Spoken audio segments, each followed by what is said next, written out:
All right, so we are at the central campus of the University of Education, Winneba, and guess what we are doing here? A lot of you have been asking, where is this man we kept admiring on the screens? Where has he been? How come we don't see him on the screens these days? And you amaze the kind of people who are looking for Brew Riverson Jr. Well, I'm sure you're looking for him as well. He's here, right here at the University of Education, Winneba, and he's at the central campus. What's he doing here? He's an acting head of department. We are going to be hanging out with him, and I got to know today that he's called Henry. Ebenezer Henry. Oh! Ebenezer is my first name. So, Ebenezer Henry Brew Riverson Jr. Yeah, these days I usually don't use a junior. Why? Because now you're a senior. No, well, I've grown up kind of. I hope my daddy doesn't say anything when he hears that. I see. I just, well, I hyphenate my name. My daddy doesn't. So, you know. And in any case, when you go for your birth certificate, they don't add the junior. Oh, it's not I really see. part of your name. I see. I see. But I think we tend to add them because it distinguishes you from your dad. So does it mean that your dad was called Ebenezer Henry Brew Riverson? Yes. Wow. Yes. Quite a long name. Yes. Betrays our fanciness, I guess. To see you here, a lot of people have been asking where you've been. I thought at the point that you were out of the country. Yes. It's happened before. You know, I remember some years back, somebody sees me. There were two ladies actually, and says, "Oh, that's him out here." And then, so one says, "Aren't you Brew Riverson?" I said, "Yes, I am." My friend was saying, "You've been in the States." I said, "I've never been there." I've never been there. You've never traveled to the States? Once. I've only been to the UK. That was in '89.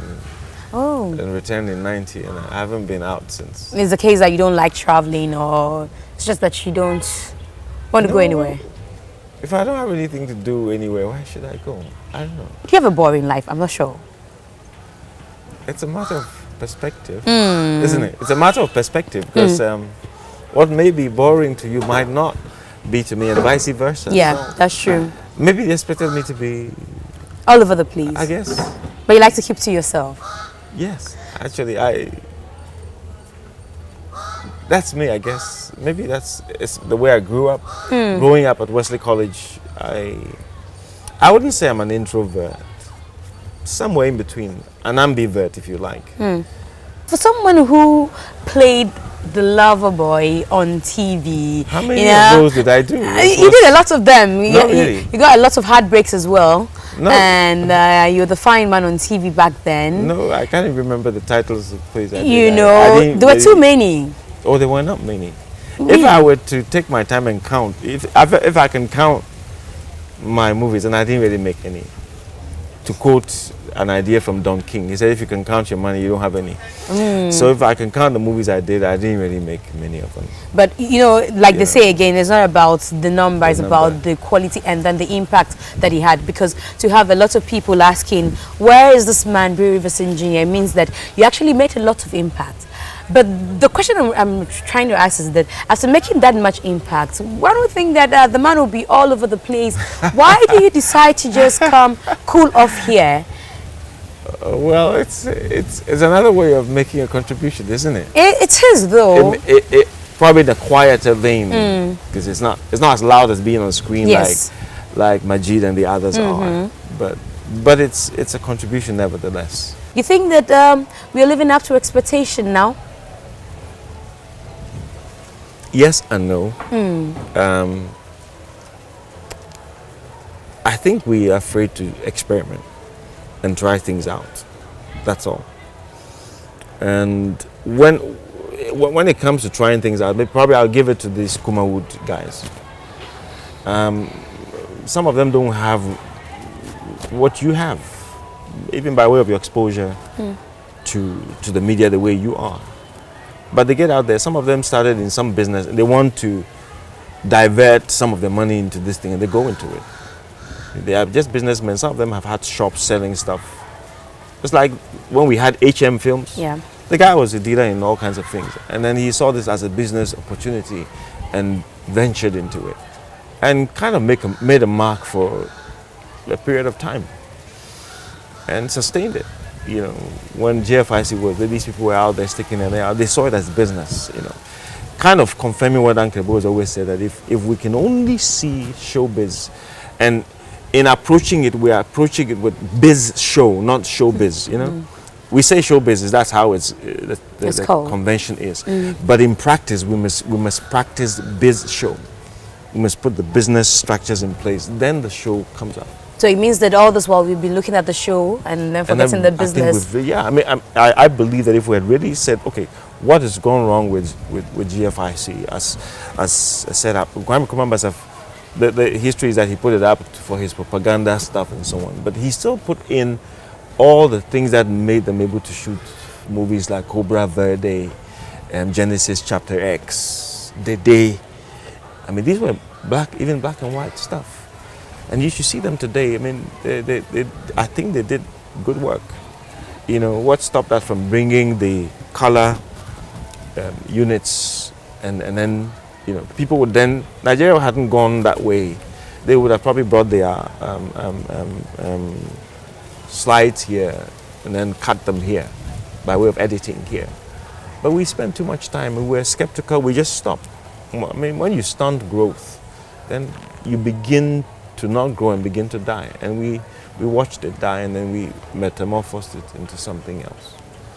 But you know, the film industry it never really would die. It never would die, even at this stage when we think that even now, you realize that it would resurface in some form.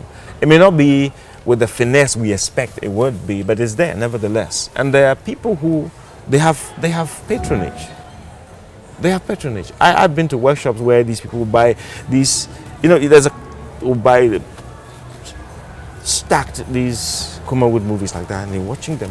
What's unique about these movies? Have you ever tried to find out what's unique that the glamour movies in quotes do not inculcate into for one thing, even though education is expanded to a certain degree, our vernacular has come to the fore pretty strongly lately. And these people are doing things in the vernacular that people meet a certain target group. I mean, even Uncle Bo meets a certain target group. Yeah. All right, so there's a market for them. They speak this vernacular. They can relate to it immediately. And somehow, I teach my students that if you're bilingual as an actor or multilingual, it's an asset. All right, and sometimes because English is not of us originally, we sometimes must grow into it and understand and capture the understanding, the spirit of an expression in English. But there's been talk that much as they are trying to do something that many can relate with and they have a target audience, they're rather not sending the right messages. So I agree, content-wise. But you see snippets of good acting here and there. That's what I'm talking about. At least they're keeping it afloat. It may not be, that's why I said that it lacks the finesse that we expect films to have. What they need to do is to surrender it to, I mean, we watch Indian movies with superscriptions, and yet we love them, we enjoy them, because what I do is I get home, I'm already tired, I flip the channels, all right? I stop. Sometimes I stop to listen to you in Israel. I like this thing that Joy makes. You know, you guys fraternize, do some friendlies, and then you get into this nitty gritty of why you're there. True. It's beautiful. So I see Akrobo to do something. I say, okay, I'm going to watch how he reacts to what the Jacko says here. That's nice. Sometimes I actually end up. Okay. I didn't expect that, but that's good. You know. These are only images, but it's my way of saying that's pretty nice. You know, sometimes I expect, I'm sure he's going to come out with a tirade of insults, and then it happens. It doesn't happen. Okay. And I said, but and the camera picks that up. I said, that one is not, that's good. It says a lot more than if you had just gone into a tirade of insults and vituperatives, whatever you call it. You know, and that for me surprises me. And I said, okay, what we need is that they could capture these moments and make it more organized. so that the aesthetics is better enhanced. Glamour movies, the ones that you see the Jackie appears, MzGee, John DeMello and all that, what are we actually lacking? Because people have complained that the storylines are... the storylines are, they are bland. They're bland. I think we go for sensationalism. You know. I have seen some Hollywood movies, 2-3 people. The dialogue is something. You look at Rocky, the Rocky series, and I thought, you listen to the dialogue. This thing was well developed, and then you found out that it was shot even on a low budget. The important thing was the focus on the acting, the storyline, the issues they were dealing with. All right, the depth of understanding they brought to the world that they had created. I think that the magic of art is to give people something they never imagined that they could have, and then for them to say, wow, I think that should be it. And it's not this thing. It got to a point, you know, where I began to see this thing like we saw in Coming to America, and then somebody would step out and they throw petals on the road, and I said, come on. Can we get out of this fairyland storylines, you know, that don't really have depth? I think we don't. Somebody needs to sit down, craft dialogue. No, I'm not saying let's go Shakespeare, but I mean, let's have some quotables from some of the movies we watch. That would be nice. You know, somewhere in Africa, this MzGee thing, I thought it was beautiful. Yeah. I thought it was beautiful. I said, this is fantastic acting. I said, I can't do that. I mean, MzGee comes to these things with a certain seriousness and depth. I would like to see more of that. But I think some of these are provoked by good script, you know. If actually, if you've missed the screens, it will be yes, no, which one?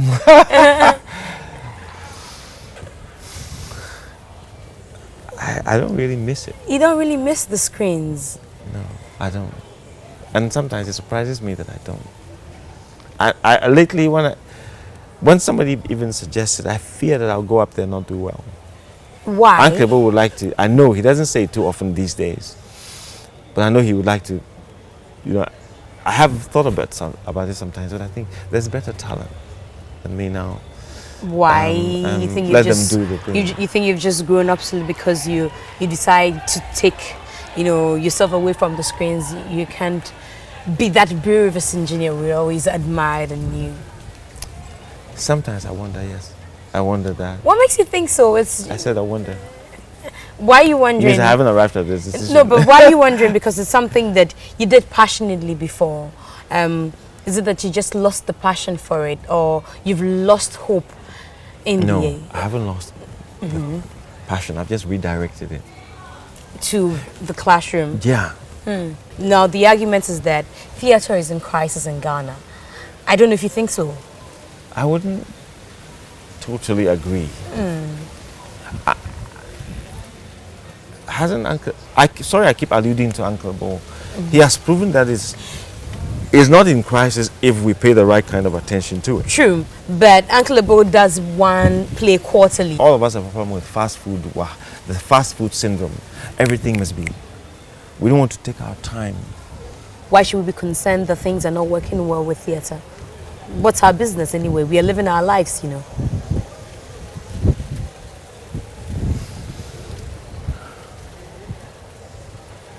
Theatre is, today, real theatre is edutainment. Education and entertainment combined. Real issues encapsulated in a way that we can swallow. And it would heal us. Theatre is healing. It shores up things that we haven't probably, you know, because we said theatre mirrors life. And sometimes you haven't seen yourself. Theatre is the guy behind you saying, so we can't afford to compromise and let it go. If we fiddle with it, we're playing with fire.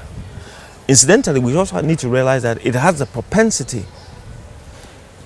to make or mar us. Let's face it, Obama has had to fight and say Hollywood has a part to play in the crime and the violence that is going on. So whilst we want to play it up, and then film is an extension of theatre anyway, if we really begin to look at it that way, you realize that it can't be discarded. And we shouldn't dream of discarding it because it is a pedagogical instrument. It teaches us. For that alone, we must preserve it and watch how we wield it. Now, the entertainment bit, I'm sure people will say, oh yes, we've had much entertainment. The education bit, I'm not too sure. We're picking a lot of vices from all these things that are put in. When you talk about the Kumahood insults, you talk about the glamour movies, indecent exposure. When something is bugging us, why don't we speak up? Who is listening? As a society. Who is listening? Because we spoke about movies. We don't have a censorship board that is firm to even censor our movies. I agree. But what am I saying? It's not enough to put a code on your system that checks kids from accessing certain television programs. That's one way to look at it. As a people, we must speak about it. You just said it here. What do politicians do? A lot of talk, and we decide, okay, I'm not, on 7th of November, I've got to thumb somebody in. What stops us from saying, look, what is showing up? Who says we cannot legislate as an ordinary people? For people to be saying that, where's Brew Riverson, Brew Riverson, Brew Riverson, it means that there's something still happening that is not too much in order, that they think that you could come salvage. Oh, no, I don't think that's the idea. What's the idea? I don't think that's the idea. It's just, listen, it's just the, excuse me, I haven't popped off yet. I haven't popped off. My maker hasn't called me. Yeah. So it's like, maybe if he comes, he do some magic. It would be nice to see. No. What did I bring to it? I was only an actor. But is it okay to do just, say you're doing movies or theater and you stick to that and that alone? Because does it mean that you didn't pay well during your time? Well, I think that the MzGee, and I don't know about them, but I suspect that things are a little better now. I stepped away just when I was beginning to even get offers to go to Nigeria, but I didn't want it anymore. I had already made up my decision. Because you thought that he wasn't paying well, he couldn't sustain you? No, not really. Let me be frank with you. I began to think that the Spirit of God in me wouldn't let me do everything. And it was not every message that I could share in telling.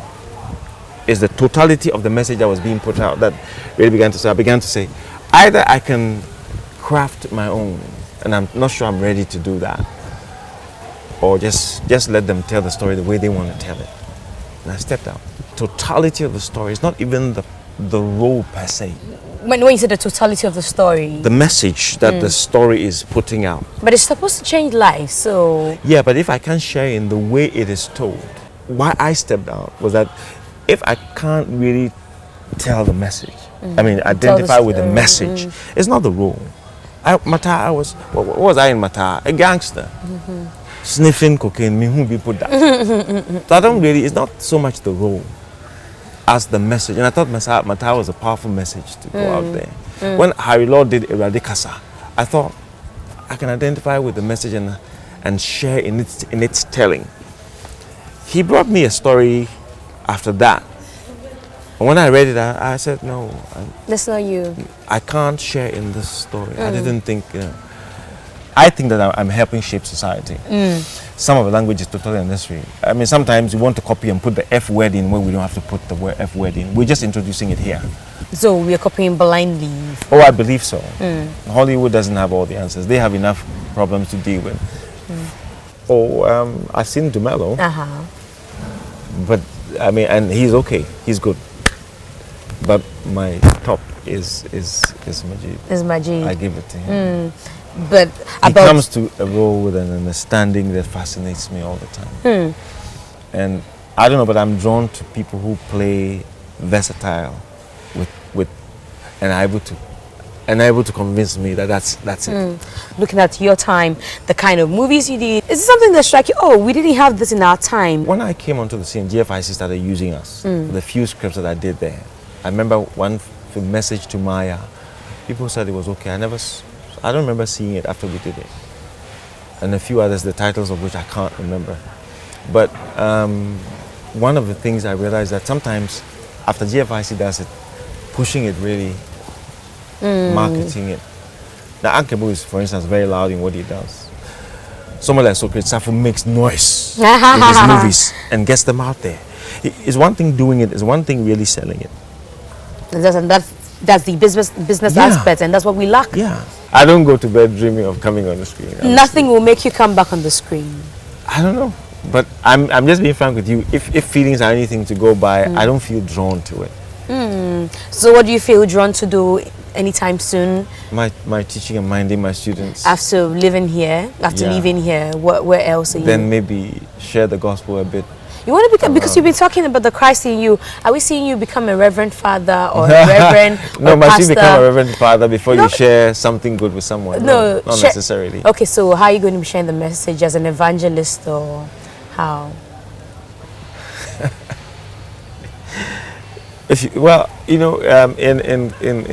In Christendom, everybody is expected to be a bit of an evangelist. When you were starting, I'm sure you thought that it was something you're going to do like forever for a living. Oh, there was a time when I thought I could. I mean, this is what I'll do to put bread on my table. But at a point, I thought, no, it doesn't. It ceased to be interesting. Maybe at a certain point in time, I just maybe two things, if I can put it that way. It was heartbreaking to see us dispense with GFIC the way we did. Personally, I just thought, we don't really know what treasure we had. When what made Nkrumah put that place up in the first place. To think that Studio B, where they used to do music was supposed to be, at the time, one of the biggest in the world and well-resourced in the world. And yet, I thought we discarded it like it was nothing. That's what I thought. Something was dying. It doesn't mean... they would ask you to be on set for location for the first shot to be taken probably before 6. You get there and then we probably would have lunch before we go take the first shot. I said, something is gone. It ceased to be interesting. I mean, the challenge, the thrill was gone for me. The private people had their own stuff. They had their own way of doing things, and I thought, if this was there, this would have been the let me call it the example place, the lighthouse that throws light, so they all would look up to it, the standard, as it were. That's the studio. You're talking about the studio. The GFIC, as a Ghana Film Industry Corporation, was going. I mean, but I'm no. You don't think that the people who are in charge, they manage the place well? I think that it should have been left alone and develop it as a film industry without selling it out to those relations. That's my opinion. But then my opinion didn't really matter. Nobody sought it, so that's okay. That's okay. So But it also have been that they didn't live to prove the points that, okay, we could have done this better. But when you stifle something, it doesn't grow. I say a lot. I mean, you can. I don't know what to call it. You can give a dog a bone and hang it. You can starve it and say, So it means that it wasn't well given resourced. At a point, some interest was, then. I remember, I don't know who, but somebody's reported to have said, the hen that used to lay the golden egg has ceased laying the golden egg. It's time to discard it and relook at something. I don't know what that meant, but anyway, so it all kind of fizzled out.